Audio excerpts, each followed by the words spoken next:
Hello everyone, I am Anupam Gambhir and you are watching Anupam English classes. हम पूरी तरह से समझ चुके हैं कि टेंस क्या है, टेंस के कितने काइंड्स हैं। अगर आपने वो वीडियो नहीं देखा है तो प्लीज़ प्लेलिस्ट में जाके पहले वो वीडियो देख लीजिए। व्हाट इज़ टेंस, टेंस किसे कहते हैं, कितने काइंड्स हैं।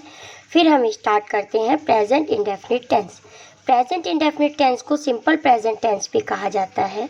अगर हम आपको बताएं कि इसकी पहचान ता है, ती है, ते है, तो इसका कोई फ़ायदा नहीं है, क्योंकि आपके एग्ज़ाम में टेंस फिलिंग के लिए वर्ब फिलिंग का एक क्वेश्चन आएगा जिसमें आपको टेंस को पहचान के वर्ब को फिल करना होता है। यह तो सही है कि यह टेंस जो होता है इसकी लास्ट में हिंदी में ता है, ती है, ते हैं आते हैं, लेकिन इसका आपको कोई बेनिफिट नहीं है। इसीलिए कुछ हम इसके कीवर्ड्स देखते हैं, लेकिन कीवर्ड से भी पहले हम किसी सेंटेंस को कैसे समझेंगे कि इसको प्रेजेंट इंडेफिनिट टेंस में बनाना है।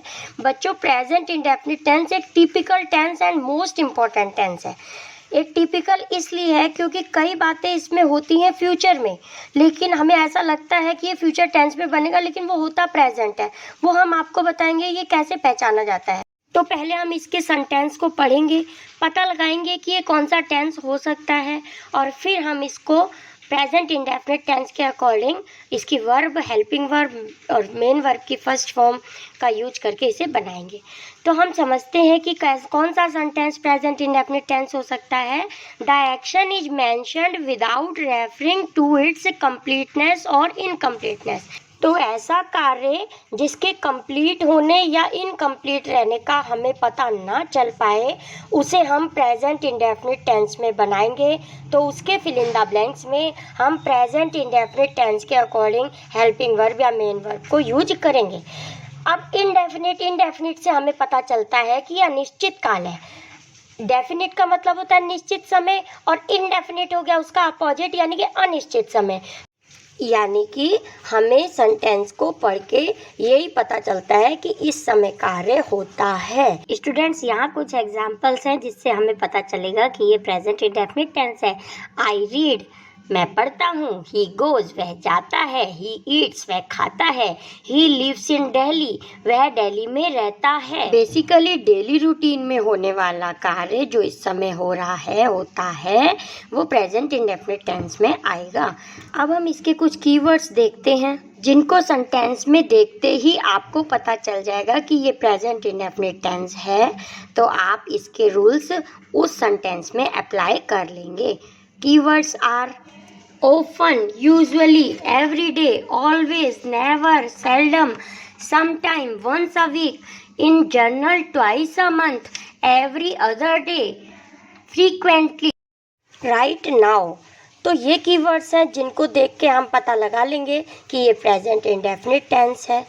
तो हम इसके अकॉर्डिंग इसके हेल्पिंग वर्ब, मेन वर्ब का यूज कर लेंगे। For the example, I always go to mall on Sunday. अब यहाँ ऑलवेज लगा है, ऑलवेज को देखते ही हमें पता चल जाएगा कि ये क्या है, प्रेजेंट इंडेफिनिट टेंस है।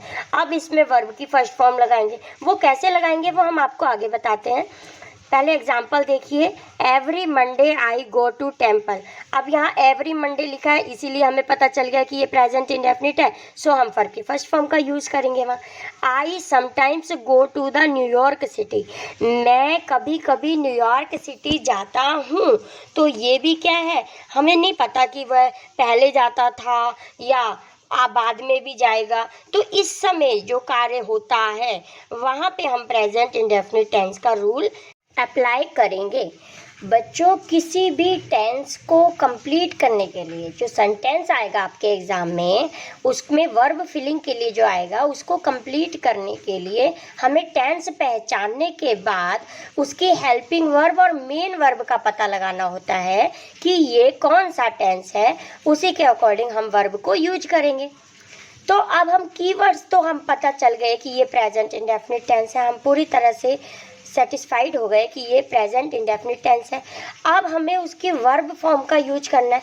तो इस टेंस की बच्चों हेल्पिंग वर्ब होती है डू और डज, और मेन वर्ब क्या है, वर्ब की फर्स्ट फॉर्म, या वर्ब की फर्स्ट फॉर्म में एस, या वर्ब की फर्स्ट फॉर्म में ई एस, या वर्ब की फर्स्ट फॉर्म में IES। यहाँ इस टेबल के थ्रू प्रेजेंट इंडेफिनिट टेंस के पॉजिटिव सेंटेंसेस, निगेटिव सेंटेंसेस और इंट्रोगेटिव सेंटेंसेस के कुछ एग्जाम्पल है जिन्हें देखते हैं। आई, वी, यू, दे और प्लूरल सब्जेक्ट के साथ केवल वर्ब की फर्स्ट फॉर्म में लगेगी। जैसे आई स्टडी, मैं पढ़ता हूँ। निगेटिव हो जाएगा I do not study. Interrogative में डू पहले आ जाएगा, डू आई स्टडी, क्या मैं पढ़ता हूँ। और इंट्रोगेटिव का जो दूसरा पार्ट होता है WH फैमिली वाला, उसमें हो जाएगा वाई डू आई स्टडी। और इसका अगर हम पॉजिटिव देखते हैं, पॉजिटिव सेंटेंसेस, लेकिन उसमें सब्जेक्ट सिंगुलर है, थर्ड पर्सन सिंगुलर सब्जेक्ट है। फॉर द एग्जाम्पल ही है या शी है या इट है, इसके अलावा कोई सिंगुलर सब्जेक्ट है। सिंगुलर सब्जेक्ट किसे कहते हैं? कोई भी नाउन या प्रोनाउन जिस पे वाक्य में जो कार्य कर रहा होता है, जो करता होता है, वो सब्जेक्ट होता है। अगर वह सिंगुलर है तो ही केवल वर्ब की फर्स्ट फॉर्म में SES या IES लगेगा। For the example he studies, ये स्टडी नहीं आएगा, यहाँ वर्ब की फर्स्ट फॉर्म में IES लगेगा। ही does not study in negative, does he study in interrogative, why does he study in interrogative in WH family questions. अब हमें पता लगाना है कि अब हम किस वर्ब में S लगाएं या ES लगाएं या IES लगाएं। तो वर्ब में SES IES का प्रयोग इसलिए किया जाता है क्योंकि सभी वर्ब जो होती हैं बच्चों, वो प्लूरल होती हैं। अब हम प्लूरल के साथ, जैसा कि आपने देखा आई को प्लूरल माना जाता है, आई के साथ हमने स्टडी लिखा, या दे होता तो हम स्टडी लिख देते, लेकिन ही के साथ हम स्टडी नहीं लिख सकते क्योंकि ही क्या है? सिंगुलर सब्जेक्ट है। थर्ड पर्सन सिंगुलर सब्जेक्ट के साथ वर्ब की फर्स्ट फॉर्म में SES या IES अप्लाई करना जरूरी होता है। तो SES और IES के क्या रूल्स होते हैं वो हम देखते हैं। स्टूडेंट्स, प्रेजेंट इंडेफिनिट टेंस के अफर्मेटिव में ही केवल वर्ब की फर्स्ट फॉर्म में SES और IES यानी कि वर्ब की सिंगुलर फॉर्म का यूज करते हैं। सारी वर्ब, जैसे कि मैंने अभी आपको बताया, सारी वर्ब की फॉर्म्स प्लूरल होती हैं। Go, do, miss, eat, read, bake, ये सब क्या है? प्लूरल है। लेकिन प्रेजेंट इंडेफिनिट टेंस के अफर्मेटिव सेंटेंस में ही केवल वर्ब की फर्स्ट फॉर्म में SES या IES लगाते हैं, यानी कि वर्ब को सिंगुलर बनाते हैं। अगर सिंगुलर सब्जेक्ट है तो बच्चों आपको वर्ब भी सिंगुलर ही यूज करनी है। तो अब कुछ रूल्स हैं वर्ब को प्लूरल से सिंगुलर बनाने के, जो आपको इस वीडियो में लेक्चर में देखने को मिलेंगे। Rules of SES IES in verb. First rule ES, हम किस वर्ब के लास्ट में ES लगाते हैं? यदि वर्ब का last letter O, X, SH, CH, S, SS या Z हो तो वर्ब के लास्ट में ES जोड़ते हैं। For the example, go, goes, do, does, punish, punishes, miss, misses, search, searches, teach, teaches, wish, wishes, tax, taxes, finish, finishes, pass, passes, gas, gases, fix, fixes, crash, crashes, catch, catches, attach, attaches. तो यानी कि जिस verb के last में O, X, SH, CH, S या SS या Z होता है, वहाँ पर आपको उस वर्ब के लास्ट में ES लगाना है। कब लगाना है? केवल प्रेजेंट इंडेफिनिट के अफर्मेटिव में थर्ड पर्सन सिंगुलर सब्जेक्ट के साथ। अब रूल नंबर 2 देखते हैं, जिसमें हम IES लगाते हैं। IES बच्चों वहाँ लगाते हैं जिस वर्ब के लास्ट में Y दिया होता है, Y को हटाकर IES लगाते हैं। लेकिन सभी Y को हटा के IES नहीं लगाते। कहाँ Y को हटाकर IES लगाते हैं और कहाँ वर्ब के लास्ट में Y होने पर IES नहीं करते, बल्कि उसके साथ S लगाते हैं। चलिए देखते हैं। यदि वर्ब का लास्ट लेटर Y हो और उससे पहले कोई कंसोनेंट हो, यानी वाई से पहले ए ई आई ओ यू ना हो, तो वाई को हटाकर आई ई एस लगाते हैं। 26 अल्फ़ाबेट होते हैं इंग्लिश में, जिसमें से 5 वोवल्स होते हैं, आपके स्वर होते हैं ए ई आई ओ यू। अगर वाई से पहले ए ई आई ओ यू नहीं है, कोई भी कंसोनेंट्स है, वहाँ वाई को हटा के आपने आई ई एस लगाना है। Carry carries, fry fries, dry dries, study studies, try tries, marry marries, worry worries, spy spies, reply replies, pity pities, hurry hurries, fly flies, defy defies, cry cries etcetera. इन सब verb के last में Y दिया है और Y से पहले कोई ना कोई कंसोनेंट्स है, इसीलिए हम वाई को हटा देंगे और आई ई एस लगा देंगे। चलिए अब रूल नंबर 3 देखते हैं, जिसमें हम प्लूरल वर्ब को सिंगुलर करते हैं। लास्ट में वाई होने पर वाई को हटा के आई ई एस नहीं लगाते, केवल उसके लास्ट में एस जोड़ देते हैं। तो वर्ब रूल क्या है, यदि वर्ब का लास्ट लेटर वाई है लेकिन उससे पहले कोई वोवल है, यानी कि कोई स्वर है, ए ई आई ओ यू दिया है, तो आई ई एस नहीं लगाते, बल्कि वाई के बाद यानी वर्ब के लास्ट में एस लगा देते हैं। You can say these examples: pray prays, bray brays, play plays, buy buys, slay slays, decay decays, buy buys, pay pays, say says, stay stays, sway sways, obey obeys, lay lays, employ employs etc. अब बच्चों इन verb के अलावा यानी कि verb के last में ना तो ओ है, X, S S, C H, S double S या जेड है, ना ही लास्ट में वाई लिखा है। इसके अलावा आपको कोई भी वर्ब दिखाई देती है तो उस वर्ब प्लूरल वर्ब को सिंगुलर करते समय आप केवल एस लगाइए। For the example, eat eats, agree, read, bake, buy, count, look, drop, run, enjoy, see, make, point, pull, steer, use, wave, help, come, like.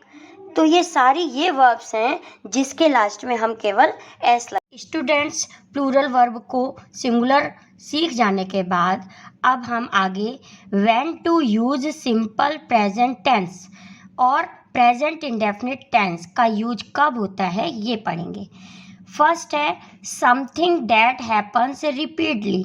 जो डेली रूटीन का कार्य होता है वो सिंपल प्रेजेंट टेंस में आता है। ही रीड्स, वह पढ़ता है। काउ ईट्स ग्रास, काउ घास खाती है। तो जो कार्य रिपीटली होता है वहाँ प्रेजेंट इंडेफिनिट टेंस के रूल अप्लाई होते हैं। Next, this tense is to express habits and custom. यह टेंस किसी पर्सन की या किसी भी लिविंग थिंग्स की हैबिट को भी डिनोट करता है। For the example, I bath daily, मैं रोज नहाता हूँ, प्रेजेंट इंडेफिनिट टेंस है। He plays cricket every day, I dance, they sing, dogs bark, ये उनकी हैबिट है डॉग्स की। He only eats fish, bank opens at 9 AM, they watch TV regularly. तो ये सारे जो भी हमारी हैबिट्स शो करती हैं या कस्टम्स शो करते हैं सेंटेंस, वो प्रेजेंट इंडेफिनिट टेंस में ही बनेंगे। Next, when future action is already planned and arranged a fix date plan. बच्चों ये पॉइंट मोस्ट इम्पॉर्टेंट पॉइंट है। इस पॉइंट से हमें पता चलता है कि जो कार्य फ्यूचर में होगा वहाँ हम विल का यूज नहीं करेंगे, वहाँ हम प्रेजेंट इंडेफिनिट टेंस के अकॉर्डिंग वर्ब की फर्स्ट फॉर्म या वर्ब की फर्स्ट फॉर्म में एस या वर्ब की फर्स्ट फॉर्म में ई एस लगाएंगे। एग्जाम्पल के थ्रू समझते हैं। The match starts at 7 o'clock। जो मैच है वो 7 बजे स्टार्ट होगा। हिंदी में अगर हम कहें तो ऐसा हमें लग रहा है कि वो जो प्लान है वो फ्यूचर में कंप्लीट होगा, लेकिन ये सेंटेंस में विल का यूज नहीं होगा और वर्ब प्रेजेंट इंडेफिनिट के अकॉर्डिंग वर्ब यूज होगी। Next, the movie starts at 9 o'clock। Movie 9 बजे शुरू होगी। यहाँ भी हम विल का यूज नहीं करेंगे और मूवी के अकॉर्डिंग स्टार्ट में एस लगा देंगे। Next, the train leaves eight 2:30। जो ट्रेन है वो 2:30 बजे जाएगी। यहाँ भी गागी गे आ रहा है, लेकिन ये फ्यूचर में नहीं बनेगा बच्चों, ये प्रेजेंट इंडेफिनिट टेंस के अकॉर्डिंग वर्ब की फर्स्ट फॉर्म या फर्स्ट फॉर्म में एस या एस लग के ये सेंटेंस कंप्लीट होगा। When does the bank reopens? The next train is at 10 AM। ये कुछ एग्जाम्पल हैं जो हमें लगते हैं कि ये फ्यूचर टेंस में बनेंगे, लेकिन वो होते किस में हैं? Present indefinite tense. बच्चों ये टेंस बहुत ही ज़्यादा इम्पॉर्टेंट है, मोस्ट इम्पॉर्टेंट है।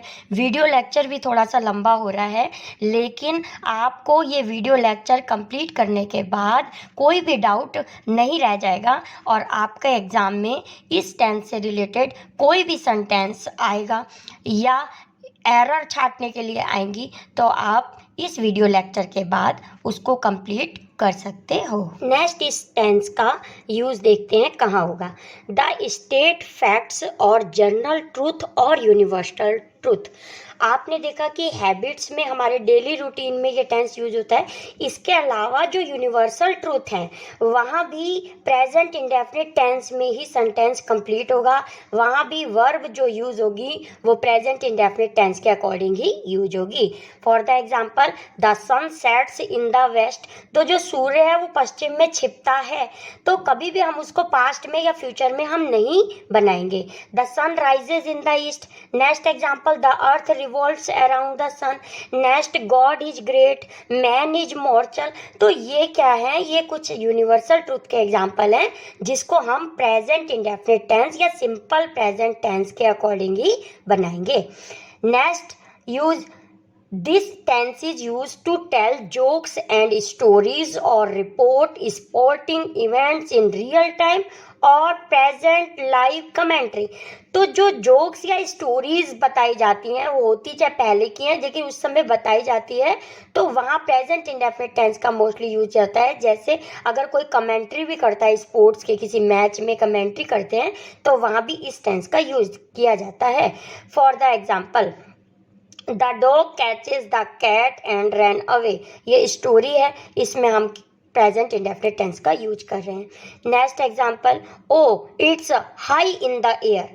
तो यहाँ भी क्या है? ये कमेंट्री की जा रही है और बोल को बताया जा रहा है कि वो ऊपर जा रही है, लेकिन उसको रही है के अकॉर्डिंग कंटिन्यूअस में नहीं जाएंगे, प्रेजेंट इंडेफिनिट टेंस में ही बनाएंगे। तो आप पूरी तरह से समझ गए हैं कि जहाँ जोक स्टोरी की बात होती है या कमेंट्री हो रही है, स्पोर्ट्स की कमेंट्री हो रही है, वहाँ भी प्रेजेंट इंडेफिनिट टेंस का ही यूज होगा। Next use, this tense is use to express simple action. जो सिंपल एक्शन सेंटेंस हमें शो करते हैं वहाँ भी प्रेजेंट इंडेफिनिट टेंस यूज किया जाता है। You tell a story। Next example, she cooks the food, the birds fly, they sit in the garden। तो ये कुछ एग्जाम्पल हैं जो सिंपल एक्शन को शो करते हैं। अब स्टूडेंट्स, हम पूरी तरह से टेंस को पहचान गए हैं कि कहाँ कहाँ प्रेजेंट इंडेफिनिट टेंस यूज होगा। अब हम आगे kinds of sentences in present indefinite tense. हर एक टेंस में इन्हीं प्रकार के सेंटेंसेस होते हैं, जैसे अफर्मेटिव, निगेटिव और इंट्रोगेटिव। अब हम प्रेजेंट इंडेफिनिट टेंस के अफर्मेटिव सेंटेंस स्टार्ट करेंगे। अफर्मेटिव सेंटेंस को पॉजिटिव सेंटेंस भी कहा जाता है। स्ट्रक्चर क्या रहेगा इस टेंस का? सब्जेक्ट प्लस वर्ब की फर्स्ट फॉर्म या वर्ब की फर्स्ट फॉर्म में एस या वर्ब की फर्स्ट फॉर्म में ईएस प्लस ऑब्जेक्ट। ये प्रेजेंट इंडेफिनिट टेंस के अफर्मेटिव सेंटेंसेस का स्ट्रक्चर होगा। थर्ड पर्सन सिंगुलर सब्जेक्ट है, ही शी इट, या थर्ड पर्सन का सिंगुलर सब्जेक्ट है तो हमें एस ईएस या आईईएस वर्ब के साथ जोड़ना है। आई होप आप पूरी तरह से समझ गए हैं कि कहाँ एस, कहाँ ईएस और कहाँ आईईएस वर्ब के लास्ट में लगेगा। अब सब्जेक्ट क्या होता है? कोई भी बच्चों नाउन या प्रोनाउन जो उस सेंटेंस का कर्ता होता है, जो उस कार्य को, क्रिया को कर रहा होता है, उसे हम सब्जेक्ट कहते हैं। तो इसका स्ट्रक्चर है subject plus verb plus S ES या आईईएस प्लस ऑब्जेक्ट। तो सब्जेक्ट अगर I, we, you, they plural कोई सब्जेक्ट है तो वहाँ वर्ब भी प्लूरल होगी। जैसा कि मैंने आपको बताया था, सभी वर्ब की फॉर्म्स जो फर्स्ट फॉर्म्स होती हैं वो प्लूरल ही होती हैं। जैसे I do, I eat, I swim, I walk, you do, you eat, you swim, you walk, they do, they eat, they swim. तो ये सारे सब्जेक्ट वो प्लूरल हैं और इनके साथ वर्ब भी प्लूरल यूज हो रही है। Next, he, she, it third person के सिंगुलर सब्जेक्ट के साथ वर्ब की फर्स्ट फॉर्म में एस, ई एस या आई ई एस लगेगा, यानी कि सिंगुलर सब्जेक्ट है तो वर्ब भी आपकी सिंगुलर होगी। For the example, he goes, she talks, Ram plays, bird flies etcetera. अब कुछ एग्जाम्पल जो कि प्रेजेंट इंडेफिनिट टेंस के अफर्मेटिव सेंटेंसेस के हैं वो यहाँ देखते हैं। कवि कविता लिखता है, the poet writes poem. Next, वह रोज पुस्तकालय जाता है, he goes to library every day. Next, वे उस मैदान में प्रायः क्रिकेट खेलते हैं, they always play cricket in that field. Next, Ram को फुटबॉल खेलना पसंद है, Ram loves to play football. Next, मैं तरह तरह के विषयों पर लिखती हूँ, I write on different topics etcetera. अब बच्चों प्रेजेंट इंडेफिनिट टेंस के निगेटिव सेंटेंसेस का स्ट्रक्चर देखते हैं। निगेटिव सेंटेंसेस में बस वो नकारात्मक होगा, उसमें ना या नहीं वर्ड यूज होंगे और उसका स्ट्रक्चर रहेगा सब्जेक्ट प्लस डू या डज। यहाँ हेल्पिंग वर्ब डू या डज का यूज होगा। नॉट प्लस वर्ब की फर्स्ट फॉर्म प्लस ऑब्जेक्ट। बच्चों जहाँ डू या डज आ जाएगा वहाँ केवल वर्ब की फर्स्ट फॉर्म आएगी, उसके साथ S, E S, I E S कोई भी ऐड नहीं होगा। For the example, I, we, you, they plural subject है तो आपको डू नॉट प्लस वर्ब की फर्स्ट फॉर्म का यूज करना है। और थर्ड पर्सन सिंगुलर सब्जेक्ट है जैसे ही, शी, इट है तो आपको does not plus first form of the verb use करनी है। तो यानी कि अगर आपका सब्जेक्ट सिंगुलर है तो सिंगुलर वर्ब की फॉर्म यानी कि डज का यूज करना है। अब कुछ एग्जाम्पल्स हैं जिनके थ्रू इस सेंटेंस को समझते हैं। वह अंग्रेजी नहीं बोलता है, he does not speak English. वे देर से नहीं आते हैं, they do not come late. वह झूठ नहीं बोलती है, she does not tell a lie. वह गाना नहीं सुनता है, he does not listen songs etcetera. ये कुछ और भी एग्जाम्पल्स हैं जिनका आप स्क्रीनशॉट ले सकते हैं। अब बच्चों प्रेजेंट इंडेफिनिट टेंस के इंट्रोगेटिव सेंटेंसेस को समझते हैं। इंट्रोगेटिव सेंटेंस भी दो प्रकार के होते हैं, जिसमें क्या सबसे पहले आता है जिसका आंसर हम यस या नो में दे सकते हैं। जैसे कि मैं आपसे क्वेश्चन पूछूं कि क्या आप इंग्लिश पढ़ते हैं, तो ये क्या है, प्रेजेंट इंडेफिनिट टेंस का इंट्रोगेटिव है और आप इसका आंसर दे सकते हैं यस या नो में। तो ऐसे सेंटेंसेस जिसका आंसर, जिस क्वेश्चन का आंसर हम यस या नो में दे सकते हैं, उन सेंटेंसों में सबसे पहले डू या डज लिखेंगे, उसके बाद सब्जेक्ट, फिर फर्स्ट फॉर्म और फिर ऑब्जेक्ट। लेकिन यदि यही सेंटेंस निगेटिव है कि क्या आप अंग्रेजी नहीं पढ़ते हैं, तो उसमें ये जो नॉट की मीनिंग है, नॉट की स्पेलिंग है, वो सब्जेक्ट के बाद आएगी। तो सबसे पहले डू या डज, फिर subject plus not plus verb की फर्स्ट फॉर्म और देन ऑब्जेक्ट। तो ये इसके इंट्रोगेटिव भी है और निगेटिव का भी स्ट्रक्चर है। दूसरे इंट्रोगेटिव सेंटेंसेस बच्चों WH फैमिली वर्ड्स होते हैं। WH फैमिली या WH वर्ड कौन से होते हैं जिसमें बच्चों W और H दोनों आता है। For the example, what, why, where, when, which, who, how, whom, whose etcetera. अब ऐसे सेंटेंसेस जिसमें what, why, where, when, which दिया होता है उसका स्ट्रक्चर देखते हैं। तो सबसे पहले हम क्वेश्चन वर्ड लिखेंगे यानी कि व्हाट, वाई, वेयर, व्हेन, विच लिखेंगे। उसके बाद सब्जेक्ट के अकॉर्डिंग डू या डज का यूज करेंगे। उसके बाद मेन वर्ब की फर्स्ट फॉर्म और फिर ऑब्जेक्ट आएगा। लेकिन यदि वाक्य इंट्रोगेटिव है, WH फैमिली का है और साथ में निगेटिव भी है, तो उसका स्ट्रक्चर कैसे होगा। सबसे पहले क्वेश्चन वर्ड यानी कि what, why where when which, कुछ भी, उसके बाद डू या डज सब्जेक्ट के अकॉर्डिंग, उसके बाद सब्जेक्ट, फिर उसके बाद नॉट एंड देन वर्ब की first form and then object. अब इंट्रोगेटिव सेंटेंसेस के कुछ एग्जाम्पल्स हैं जिन्हें देखते हैं। क्या वह स्कूल जाता है, तो ये डेली रूटीन का कार्य है इसलिए प्रेजेंट इंडेफिनिट टेंस है। इंट्रोगेटिव है, does he go to school. Next, क्या वे गाय की पूजा करते हैं, तो do they worship the cows. अब एक ऐसा एग्जाम्पल देखते हैं जो यस और नो में आंसर भी हम दे सकते हैं, इंट्रोगेटिव है यानी कि और निगेटिव भी है। तो क्या वह स्कूल नहीं जाता है, इसमें वह के अकॉर्डिंग डज सबसे पहले आ जाएगा क्योंकि इसका आंसर हम यस या नो में दे सकते हैं। उसके बाद ही, फिर नॉट आएगा। यहाँ डज नॉट एक साथ नहीं आएगा, कोई भी हेल्पिंग वर्ब एक ही सबसे पहले आएगी, उसके बाद सब्जेक्ट और देन नॉट, फिर does he not go to school. अब WH फैमिली का एक एग्जाम्पल लेते हैं। मैं रोजाना स्कूल किसके साथ जाता हूँ, तो किसके के लिए यहाँ सबसे पहले आ जाएगा विद होम, देन आई के अकॉर्डिंग हम डू का यूज करेंगे, तो हमारा सेंटेंस क्या बनेगा, with whom do I go to school. Next example लेते हैं, वे सब हमें आमंत्रित क्यों करते हैं, तो सबसे पहले आ जाएगा वाई। डू किसके अकॉर्डिंग आएगा, दे के अकॉर्डिंग, दे प्लूरल है इसलिए हम डू का यूज करेंगे हेल्पिंग वर्ब, तो why do they all invite us. Now students, एक एग्जाम्पल अब इंट्रोगेटिव भी है सेंटेंस, निगेटिव भी है, यानी कि प्रेजेंट इंडेफिनिट टेंस का इंट्रोगेटिव और निगेटिव सेंटेंस का एक एग्जाम्पल देखते हैं। अमन और रमन एक दूसरे से बातें क्यों नहीं करते हैं, तो why do Aman and Raman not talk to each other.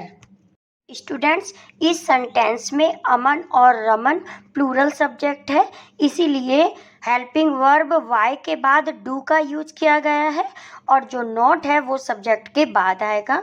तो ये सेंटेंस निगेटिव और इंट्रोगेटिव बोथ है। इसके साथ ही students present indefinite tense complete हुआ। I hope you will enjoy this video and you will gain good score in your examination. Thanks for watching, bye.